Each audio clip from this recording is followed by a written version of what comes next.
আচ্ছা, ইস্টবেঙ্গল কিন্তু বেশ পরপর মিডফিল্ডার সই করিয়ে নিচ্ছে এবং তারা প্রায় প্রত্যেকেই সেন্ট্রাল মিডফিল্ডার এবং তার পাশাপাশি প্লেয়ারদের অফিসিয়ালি কন্ট্রাক্ট এক্সটেনশন হয়ে যাচ্ছে, তার অ্যানাউন্সমেন্ট আসছে, ইয়াং কিছু ট্যালেন্টের নাম উঠে আসছে এবং অবশ্যই the veteran Indian centre back তারও কিন্তু রিউমার ইস্টবেঙ্গলের সাথে আপাতত জুড়তে শুরু হয়েছে। সব কিছু নিয়ে এই ভিডিওতে ডেফিনেটলি কথা বলবো, তবে অবশ্যই ইস্টবেঙ্গল রিলেটেড সেই ধরনের ট্রান্সফার টকে যাওয়ার আগে আজ খুবই একটা ইভেন্টফুল ডে ছিল আমাদের ইন্ডিয়ান ফুটবলের জন্য, কারণ এআইএফএফ এর সাথে আমাদের যে আইএসএল ক্লাবগুলোর কনসোর্টিয়াম রয়েছে তাদের চুক্তি কমপ্লিট হয়েছে আজ এবং অফিসিয়াল প্রেস কনফারেন্সের মাধ্যমে সব কিছু কিন্তু ক্লিয়ারলি বলে দেওয়া হয়েছে।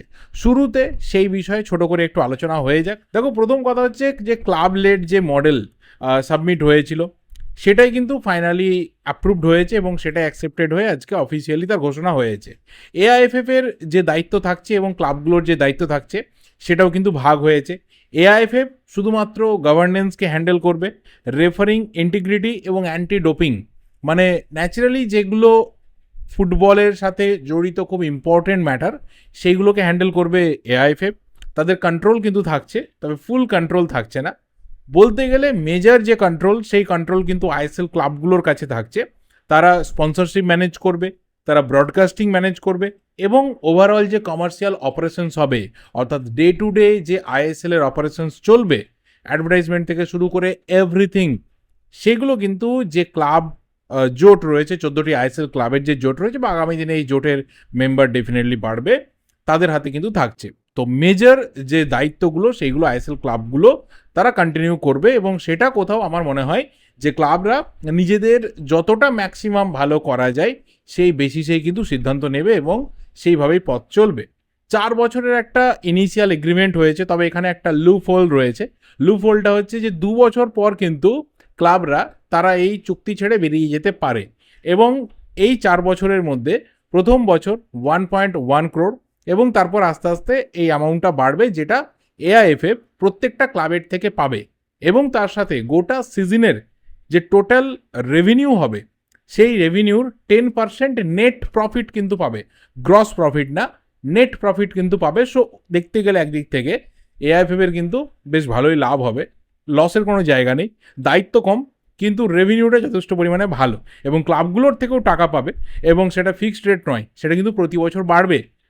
আর সিজনের ফরম্যাট যেটা আগে থেকেই ক্লিয়ার ছিল যে নর্মাল যে লিগ ফরম্যাট, সেই লিগ ফরম্যাটেই সব কিছু এগোবে, হোম অ্যাওয়ে ভিত্তিতে লিগ ফরম্যাট হবে এবং অবভিয়াসলি সেটা আগে থেকেই আইএসএল ক্লাবগুলো ক্লিয়ার করে দিয়েছিল যে যখন পুরো লিগ ফেজকে বড় করে দেখা হবে এবং কোথাও লিগটাকে একটা বেটার জায়গাতে নিয়ে যাওয়া হবে, ব্রডকাস্টাররা কিন্তু একটা মেজর রোল প্লে করবে। এবং ব্রডকাস্টিং মানে আমরা জানি যে শুধুমাত্র যে আমাদের কাছে ফুটবলটা পৌঁছে দেওয়া শুধু তা নয়, তার পাশাপাশি ফ্যান এনগেজমেন্ট সেটাও কিন্তু ব্রডকাস্টাররা হেভিলি করবে যা কিছু মনে করা হচ্ছে। এখানে একটা মজার বিষয় দেখার হবে যে ফাইনালি ক্লাব জোট তারা কাকে ব্রডকাস্টার হিসাবে নিয়ে আসে। এখানে আপাতত দুটো নাম খুব স্ট্রংলি বেরিয়ে আসছে। এক হচ্ছে যে তোমার অবশ্যই জিও হটস্টার, যাদের সাথে ক্লাবদের সম্পর্ক খুবই ভালো রিলায়েন্সের সাথে, তাদের একটা আসার সম্ভাবনা রয়েছে এবং আরও একটা সম্ভাবনার জায়গা হচ্ছে অবশ্যই কিন্তু ফ্যান কোড, কারণ ফ্যান কোড অল্প সময়ের মধ্যে দায়িত্ব নিয়ে খুবই ভালো কাজ করেছে। সেখানে কিন্তু ক্লাবগুলোর সাথে তাদের সম্পর্ক খুবই ভালো লেভেলে রয়েছে এবং স্পন্সরশিপ ডিল সেখানেও কিন্তু অবশ্যই বেশ কিছু ভালো ভালো স্পন্সর্স প্রত্যেকটা আইএসএল ক্লাব তারা নিয়ে আসার চেষ্টা করবে নিজেদের ক্ষমতা অনুযায়ী। এবং অবশ্যই আমরা জানি যে আইএসএল 2026-27 কিক অফ ডেট হিসেবে অলরেডি সেপ্টেম্বর 4 সেই ডেটটাকে অ্যানাউন্স করে দেওয়াই হয়েছিল, আজকে সেটাকে অফিসিয়ালি জানিয়ে দেওয়া হয়েছে। এরপর ঢুকবো কিন্তু ট্রান্সফার টকে। যদি কন্ট্রাক্ট এক্সটেনশনের কথা বলি তাহলে অবশ্যই আমরা জানি যে গিল এবং তার সাথে তোমার মোহাম্মদ রশিদ বহুদিন আগে তাদের কন্ট্রাক্ট এক্সটেনশন হয়ে গেছিলো।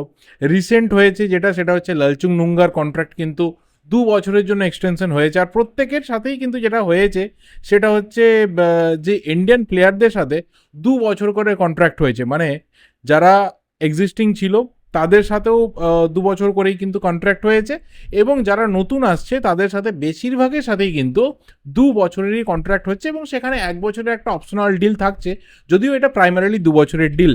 যদি বলি প্রথম নামটা, সেটা হচ্ছে লালচুং নুঙ্গা, তার সাথে 2 বছরের এক্সটেনশন ডান। জেসিনটিকে, তার সাথে 2 বছরের এক্সটেনশন ডান, এবং নতুন যে প্লেয়াররা এসেছে যাদের অফিসিয়াল অ্যানাউন্সমেন্ট ক্লাবের তরফ থেকে হয়ে গেছে, সেটা হচ্ছে ফুটবল আচেনপা। এর আগেই তার সাথে তার ব্যাপারে কথা বলেছি, তারও কিন্তু 2 বছরের চুক্তি হয়েছে, সেটাও আলোচনা করেছি। সন্দীপ মান্ডি, লেফট ব্যাক, কল্যাণীর ছেলে, দীর্ঘদিন ইন্ডিয়ান ফুটবলের বিভিন্ন ক্লাবে খেলেছে, খুবই একটা অ্যাসপায়ারিং ট্যালেন্ট। যদি ইস্টবেঙ্গল ক্লাবে টিকতে পারে ডেফিনেটলি একটা ভালো সিগনেচার এবং একটা লং টার্মে ভালো লেফট ব্যাক হতে পারে, এবং এটা একটা যথেষ্ট ভালো সিগনেচার। অ্যান্ড আমার পার্সোনালি মনে হয় যে সন্দীপের মধ্যে যে কোয়ালিটি রয়েছে, স্পেশালি যে ডিফেন্সিভ কোয়ালিটি রয়েছে, সেটা কিন্তু অ্যান্থনি লোপেজ হাভাস অবশ্যই ইউজ করবেন, এবং প্লেয়ারটার মধ্যে সেই পোটেন্সিয়াল রয়েছে ইস্টবেঙ্গল জার্সিতে ভালো কিছু করার। এর সাথে আরও একটা অ্যানাউন্সমেন্ট হয়েছে, সেই অ্যানাউন্সমেন্টটা হচ্ছে রোহিত কুমার। রোহিত কুমার, যাকে আমরা দীর্ঘদিন চিনি, কখনো বেঙ্গালুরু, কখনো কেরালা, বিভিন্ন টিমে তার খেলার অভিজ্ঞতা রয়েছে, তার আগে পুনে টুনে বিভিন্ন ক্লাবেই সে খেলেছে। তো সেই রোহিত কুমারকেও কিন্তু 2 বছরের চুক্তিতে ইস্টবেঙ্গল সই করিয়েছে। এবার রোহিত কুমার এসে যাওয়ার ফলে অনেকের প্রশ্ন যে এই যে সাহিল টাবোরার নাম উঠছিল বা আয়ুষদেব ছেত্রীর নাম উঠছিল, এই নামগুলো কি কোথাও চাপা পড়ে গেল? তাহলে অ্যান্সারটা হচ্ছে না, ডেফিনেটলি না। ইস্টবেঙ্গল কিন্তু মাঝমাঠটাকে বোলস্টার করতে চাইছে, সেখানে সেন্ট্রাল এবং ডিফেন্সিভ মিডফিল্ড জোনটাতে রশিদকে একমাত্র বিদেশি মিডফিল্ডার রেখে বাকি সমস্ত কিন্তু ইন্ডিয়ান মিডফিল্ডার ইস্টবেঙ্গল নিতে চাইছে বলেই আপাতত মনে করা হচ্ছে।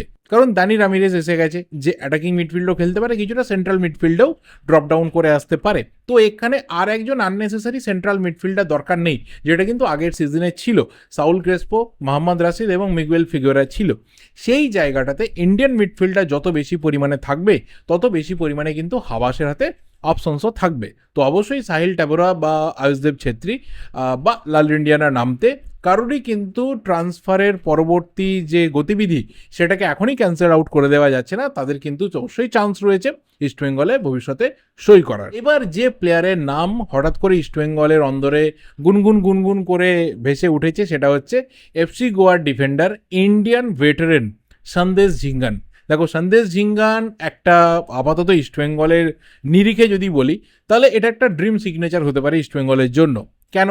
তার সব থেকে বড় রিজনটা হচ্ছে যে যখন তোমার টিমে অলরেডি আনোয়ার আলী রয়েছে এবং তুমি যদি সন্দেশ ঝিঙ্গানকে নিয়ে নাও, তো ভাই, why you need a centre back, foreign centre back to be there? অবশ্যই একজন ফরেন সেন্টার ব্যাক হয়তো টিমে থাকবে, বাট তাকে কোথাও কিন্তু খুব একটা প্রয়োজন পড়বে না স্টার্টিং 11-এ অলওয়েজ দেখতে পাওয়ার বা তাকে স্টার্টিং 11-এ নিয়ে আসার। এবং আনোয়ার আলী, সন্দেশ ঝিঙ্গান ন্যাশনাল টিমেরও বেস্ট সেন্টার ব্যাক ডুও। যদি দুজনেই একসাথে ফিট থাকে, তাহলে সেই দুটো প্লেয়ার যদি একটা ক্লাবে খেলে, তো সেখানে আমার পার্সোনালি মনে হয় যে অ্যান্থনি লোপেজ হাভাস কিন্তু মানে প্রথম দিনকে সেই তিনি হাতে চাঁদ পেয়ে যাবেন, যে আমার হাতে ভারতের দুজন সেরা সেন্টার ব্যাক রয়েছে এবং তাদেরকে আমি তাদের ফুল পোটেন্সিয়ালে যদি ইউজ করতে পারি, তাহলে অপোনেন্ট কিন্তু আমার এগেনস্টে নামার আগে বহু রকমের পরিকল্পনা করবে। এবং সেটা যদি ফাইনালি হয়ে যায়, তাহলে অবশ্যই একজন মাত্র বিদেশি সেন্টার ব্যাক নিলেই কিন্তু ইস্টবেঙ্গলের কাজটা হয়ে যাবে। সেই ক্ষেত্রে আর দুজন লাগবে না। সেই ক্ষেত্রে হয়তো অ্যাটাকে যেহেতু অ্যাটাকটাকে আরও বেশি করে ইস্টবেঙ্গল মজবুত করে নিতে চাইবে, কারণ গোল দরকার, প্রচুর পরিমাণে গোল দরকার, সেই জায়গাতে কিন্তু ইস্টবেঙ্গল একটা ভালো পরিমাণে ইনভেস্টমেন্ট করতে পারবে একজন ভালো অ্যাটাকারের পেছনে। এবং এই সন্দেশ ঝিঙ্গানের সিগনেচার, এটা অনেক দূরের ব্যাপার, এখনও অবধি সেটা খুব স্ট্রং জায়গাতে বা খুব ভালো জায়গাতে নয়, বাট স্টিল তার কিন্তু গুঞ্জন উঠছে। এবং যদি এই সিগনেচারটা ফাইনালি হয়, যা কিছু শুনতে পাওয়া যাচ্ছে রুমার, তাহলে অবশ্যই যেটা বললাম যে ইস্টবেঙ্গলের জন্য একটা ধামাকা সিগনেচার হবে। এবং আমার মনে হয় যে এই সিগনেচারটা হয়ে যাওয়ার পর ভাই, ইস্টবেঙ্গল সমর্থকদেরকে সোশ্যাল মিডিয়াতে মানে তুমি ধরা ছোঁয়ার বাইরে রেখে দাও, ধরতে পারবে না, টাচ করতে পারবে না। কারণ একটা টিমে Anwar Ali, Sandesh Jhingan, it's a dream pair for East Bengal. কি মনে হয় তোমাদের, ফাইনালি কি সন্দেশ ঝিঙ্গানের সিগনেচার ইস্টবেঙ্গলে হবে? আমার পার্সোনালি মনে হচ্ছে যে একটু চেষ্টা করলে হয়তো হয়ে গেলেও হয়ে যেতে পারে। তোমাদের ওপিনিয়নটা অবশ্যই কিন্তু কমেন্ট বক্সে জানিও। আমার ভিডিওটা এই অবধি, এর থেকে বেশি আমার আর কিছু বলার নেই। ভিডিওটা ভালো লাগলে লাইক করো, শেয়ার করো, দেখা হবে পরের ভিডিওতে। টিল দেন, যদি চ্যানেলটা নতুন হও অবশ্যই চ্যানেলটা সাবস্ক্রাইব করে বেল নোটিফিকেশন আইকনটা ক্লিক করে যাও। Thank you, goodbye and good night.